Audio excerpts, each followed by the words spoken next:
Good morning or afternoon, wherever you are. My name is that which cannot be named. I am an ultra guru. And no, I am not from India. All Indian gurus are wrong. All Indian gurus are false gurus. I am an ultra guru. And I am taking it to my time here to give Yarls a little lesson on nothing. Many out there speaking all sorts of spiritual shit. But I am an ultra guru. And they are not. How can you tell this? Because I have just told you. Anyway, now that we have established some firm facts and some grounds, I shall proceed to tell you a few little stories. There are a lot of people out here who will try and tell you that they know certain things, certain theories, certain talks, but they are all bullshitting you. They are all just talking absolute shit. They are not ultra gurus. An ultra guru only knows that he knows nothing. Or she. I am simply speaking from my experience of a he. There is nothing to be known. Knowing things are only helpful to the world of ideas, and the world of ideas are nothing but a dream, nothing but a shadow of reality. There is nothing they can teach you that you can hold on to called spiritual, because spirituality is nothing. God is nothing. It's all nothing. And when you can be nothing, you are that which is nothing, along with all the aforementioned nothings. That is where the miracles are. So go ahead and listen to these people, to these puppets who are telling you all these bullshits, just excreting bovine fecal matter for your ears to get famous, money, popular, grandeur. They are the ones who need spirituality the most, and that is why they are the ones pouring the most shit out, because they are reaching so far for it. They don't know anything, and they think they know something, and then they get obsessed with thinking about something, and they fail to realize it is nothing.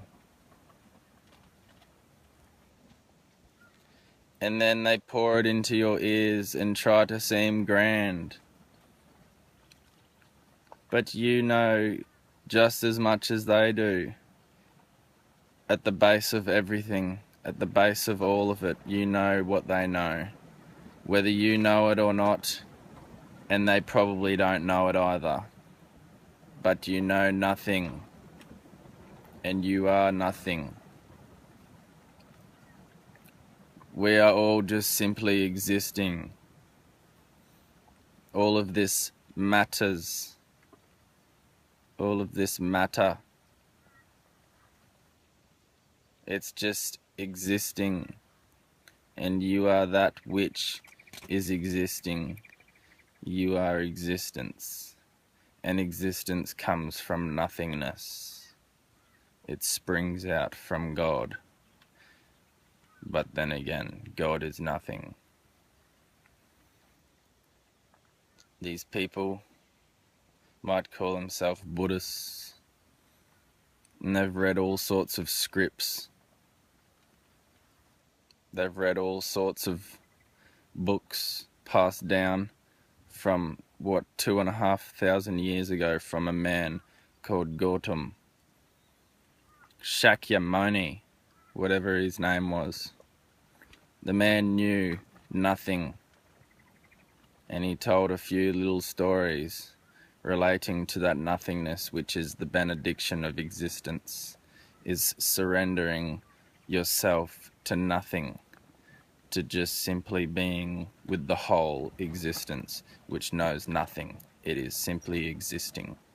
And now we have something called Buddhism and a Dalai Lama walking around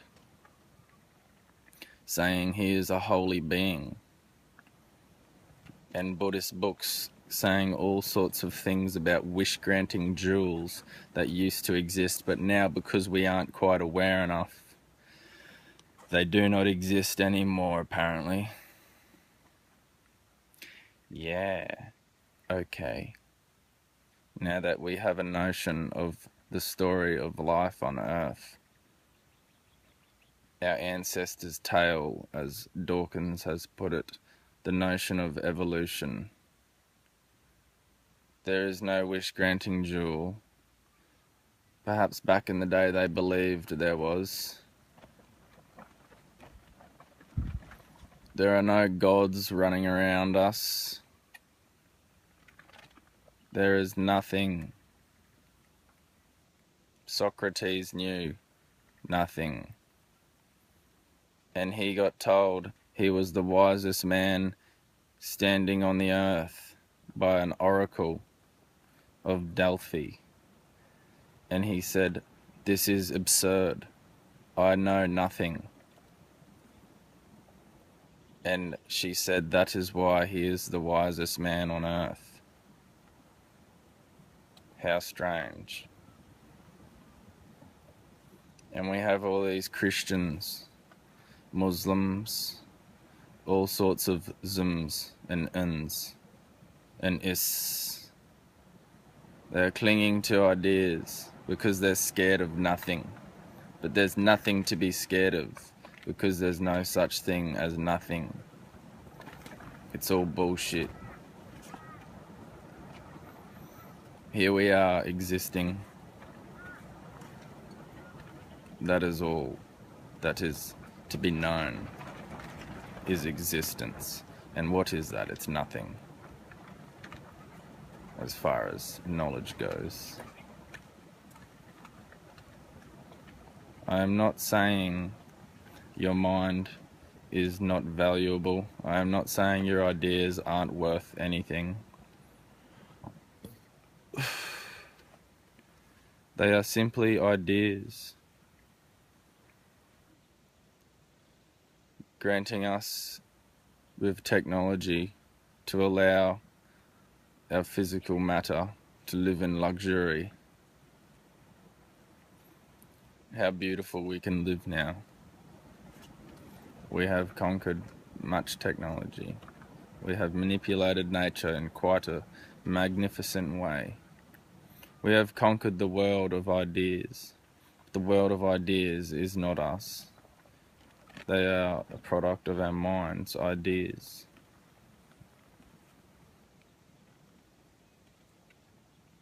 Now we need to understand the world of nothing, the world of simply just existing. And then we can just settle down and just leave this earth alone for a little bit while it regenerates. And while we ourselves as a human race regenerate before we kill each other and ourselves.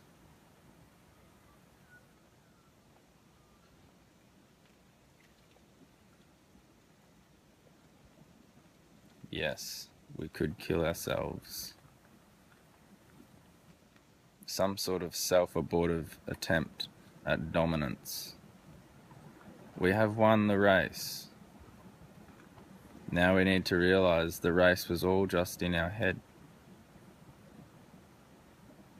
Now we need to realize we have won the race in our head.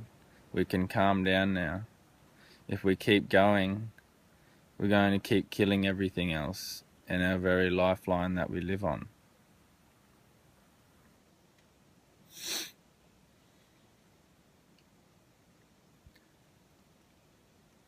So this is all I have to say to you today.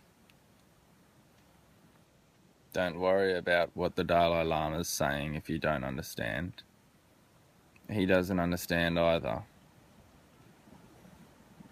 But he's come really familiar with repeating a lot of things from Buddhist scriptures.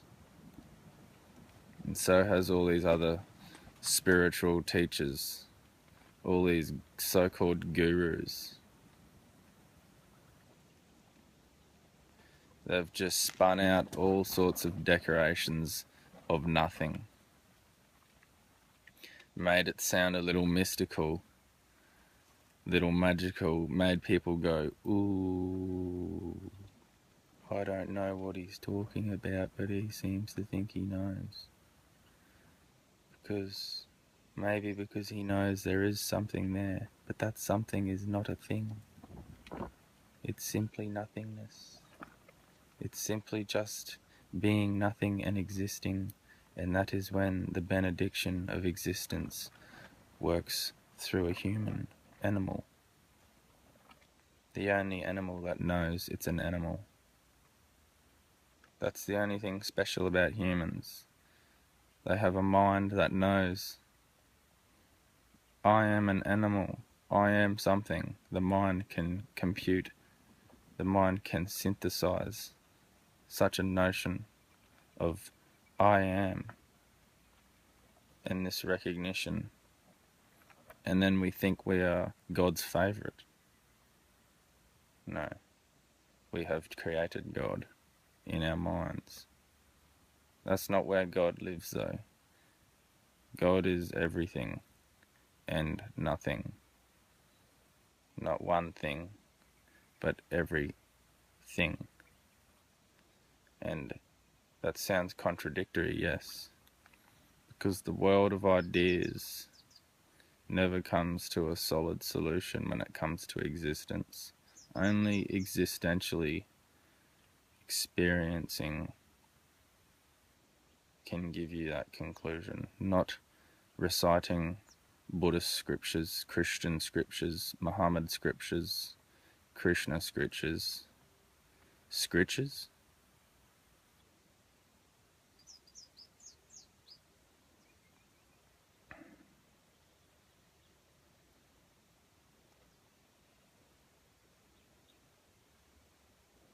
So don't get too wound up about this video either, about who I am.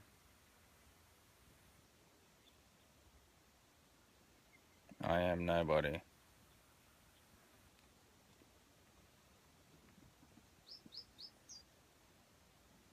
The same as you. The same as the Dalai Lama. The only difference is maybe you think you are somebody. I also think things too, when I want to. But I don't bother with thinking about who I am. I know who I am. It is not a thought. It's something that's experienced. It's something that just is, and always was and will be.